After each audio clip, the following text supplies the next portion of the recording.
महालक्ष्मी पूजन, दीपावली का अवसर आ रहा है। धनतेरस, रूप चौदस, दीपावली, पड़वा मतलब गोवर्धन पूजन और 5वां दिन भाई दूज, यम द्वितीया। 5 दिन तक लक्ष्मी महारानी आपके घर में रहेगी, आप उसकी आराधना करना। पहले भी कथा में कहा, माता लक्ष्मी को, नारायण को लक्ष्मी किसने दी है? भगवान शिव ने।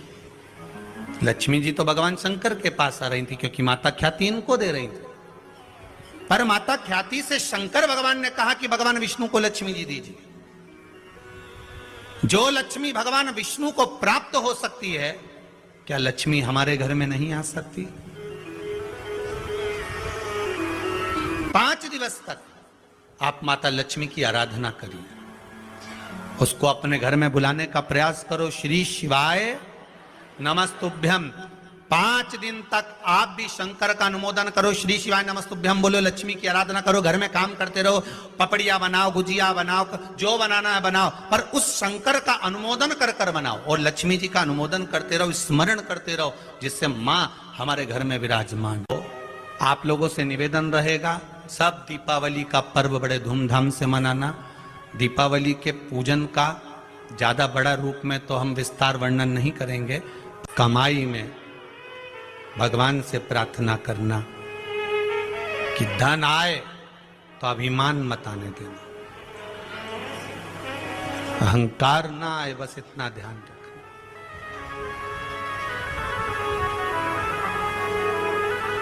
लाल चंदन का जो जल होता है, ये व्यक्ति के जीवन में जो धन कहीं रुक गया, अटक गया, नहीं दे रहा, बेलपत्री के वृक्ष के नीचे, जड़ के नीचे सिंचन करने से वो प्राप्त हो।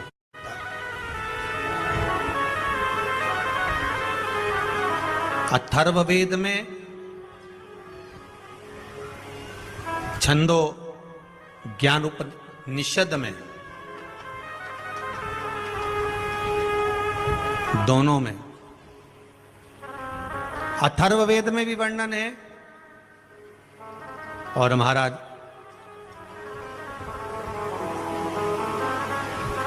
वर्णन किया गया कि पीपल के वृक्ष की जो जड़ होती है, बेलपत्री के वृक्ष की जो जड़ होती है,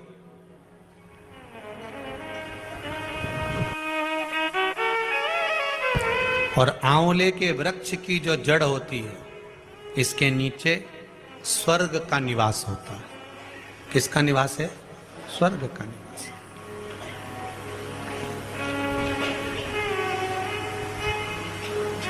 अथर्ववेद में भी कहा और छंदो उपनिषद में भी वर्णन करा।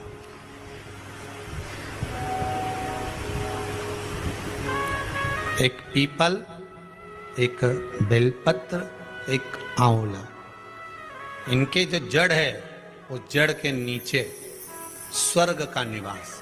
ये जहां लगे,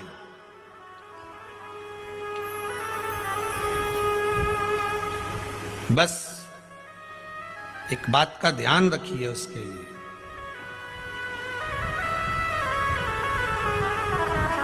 कि जहां पर ये वृक्ष होता है और उस वृक्ष के नीचे बैठकर हम जब किस जल का सिंचन कर रहे हैं, जैसे अभी आपको कहा था कि जल में अगर लाल चंदन मिला हो और आप बेलपत्री के जड़ में सिंचन कर रहे हैं तो लक्ष्मी की आवक बढ़ेगी।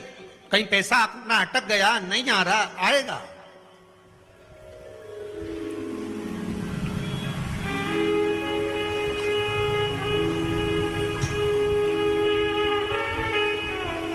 पीपल की जड़ में इत्र का जल, पीपल की जो जड़ होती है उसमें इत्र का पानी, थोड़ा सा जल, उसमें थोड़ा सा इत्र का भाग हो महाराज, और आप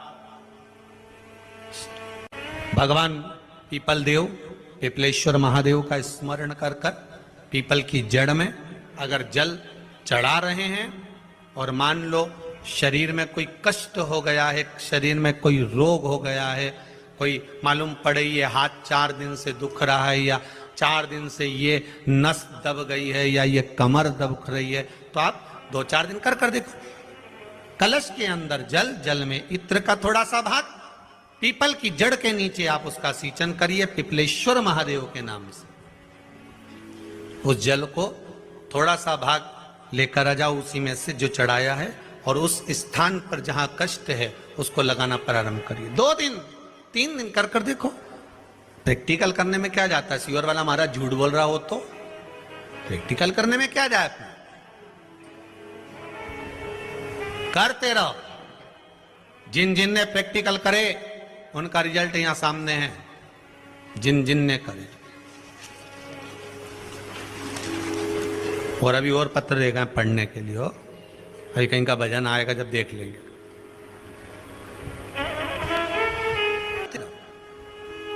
तीसरा, महाराज आंवले के वृक्ष की जड़।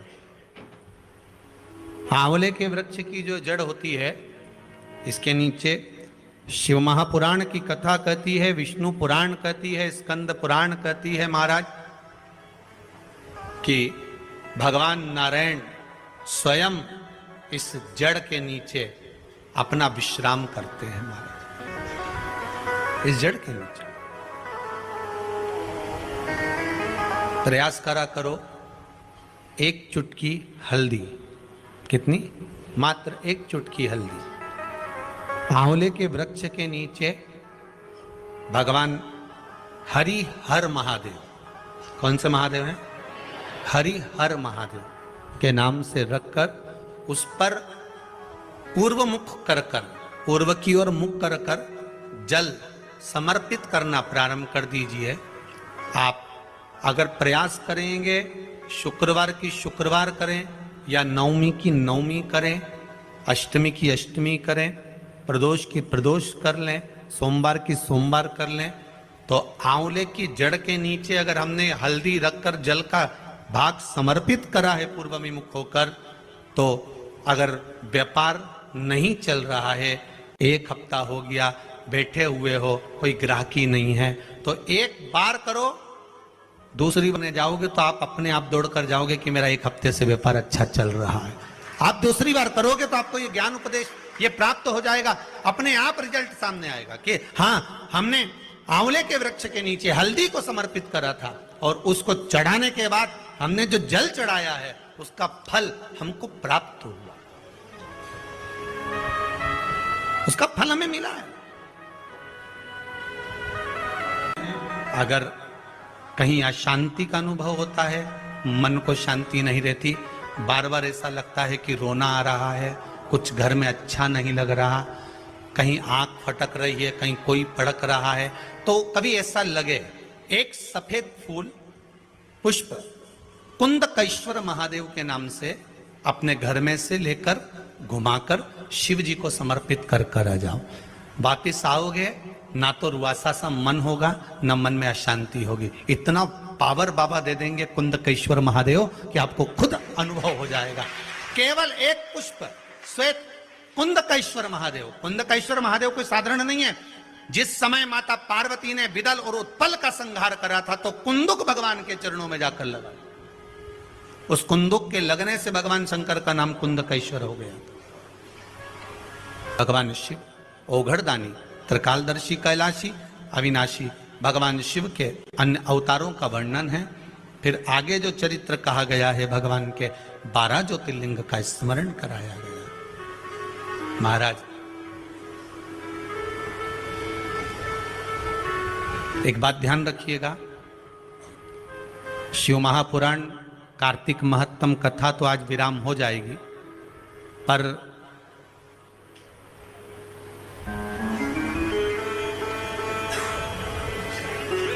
महालक्ष्मी पूजन, दीपावली का अवसर आ रहा है, धनतेरस, रूप चौदस, दीपावली, पड़वा मतलब गोवर्धन पूजन, और उसका फल हमें मिलेगा। कोई भी क्रम करे, हम फिर कहेंगे, फिर निवेदन करेंगे, कुआं खोदो, एक जगह खोदो, पानी निकलेगा। कभी यहां भटक गए, कभी वहां भटक गए, थोड़े दिन यहां आ गए, थोड़े दिन कहीं दूसरी जगह चले गए, फिर तीसरी जगह चले गए, चौथी जगह चले गए, भटक रहे हैं। अब बाबा से विनती करना, अब नहीं भटकूंगी चाहे कुछ भी हो जाए। बहुत भटक ली, सारी दुनिया में जाकर घूमी आई, सबसे निवेदन कर कर आ गई, अब मेरे बस की नहीं बची, अब तो तेरा दरबार है और तेरा भजन है, इसके सिवाय कुछ नहीं करूं। श्री शिवाय नमस्तुभ्यं, श्री शिवाय नमस्तुभ्यं, श्री शिवाय नमस्तुभ्यं, श्री शिवाय नमस्तुभ्यं, इसके सिवाय कुछ नहीं करूं।